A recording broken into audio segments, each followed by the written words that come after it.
Hi, friends. As we enter the new year, I've decided to focus on the joy that God always has waiting for us, that gives us the strength that we need. This morning, that theme was very present in my daily devotional entitled Jesus Always. So I thought I would share it with you so that we can live in God's joy together.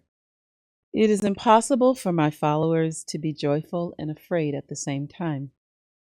When an angel told the women who came to my tomb that I had risen from the dead, they were afraid, yet filled with joy. So do not let fear keep you from experiencing the joy of my presence. It is not a luxury reserved for times when your problems and the crisis in the world seem under control. My loving presence is yours to enjoy today, tomorrow, and forever. Do not give in to joyless living by letting worries about the present or the future weigh you down. Remember that nothing can separate you from my love. Talk with me about your fears, thoughts, and feelings. Relax in my presence and entrust all your concerns to me. Then ask me to bless you with my joy, which no one can take away. Friday, January 9th, is Fellowship Friday. We'll gather in the Taylor Chapel for Mass at 12 noon, followed by a dish to pass luncheon and a time to connect with staff and parishioners at 1 o'clock. All are welcome. And for any questions, you can call Lauren Urzetta, and her email address is listed in the bulletin this week. Join us for our Martin Luther King liturgy celebrations coming up on January 17th and 18th. Our guest homilist will be Assemblyman Damon Meeks. Assemblyman Meeks has worked for those living on the margins for as long as I have known him, and he was heavily influenced by the work of Dr. Martin Luther King, Jr. I'm looking forward to his message and seeing you at all the masses as we welcome him. If you would like to join the community celebrations, myself and many of our choir members will be singing in the MLK Citywide Community Choir for a Saturday night concert on January 17th at 6 p.m. at First Genesis Baptist Church. The address is 292 Hudson Avenue.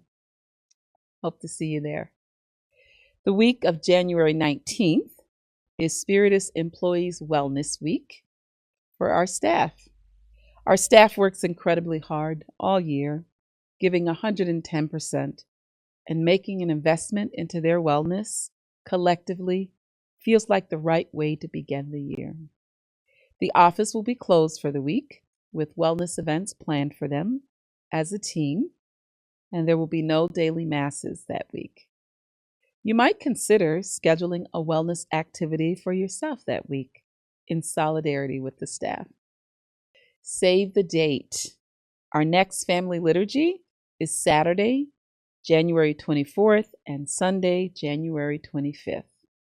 We're looking forward to hearing from our religious ed ministry that weekend, followed by a pasta dinner in Celebration Hall on Saturday after Mass. This week, we send our deepest sympathy and condolences to Helen Burke on the death of her mother, Sonia Elaine Burke, who died in Jamaica this week. Helen, we send our love to you, our prayers to you, holding you in this difficult time of grief and loss. We have some volunteer opportunities. Looking for a low commitment, easy way to serve? The Coffee Hour crew is looking for volunteers to help with cleanup after our regularly scheduled coffee hours. You can join us monthly or whenever you're available. And in our bulletin are the upcoming dates. I'll just read two of them to you, and then you can check out the bulletin for the remaining dates. But our next one is January 18th, and following that one is February 8th. If you're interested, you can contact Cindy McDonald, and her email address is listed in the bulletin this week. Well, friends, thank you so much for joining me, and I will see you next week. for our weekly Pastor's Update. Take care.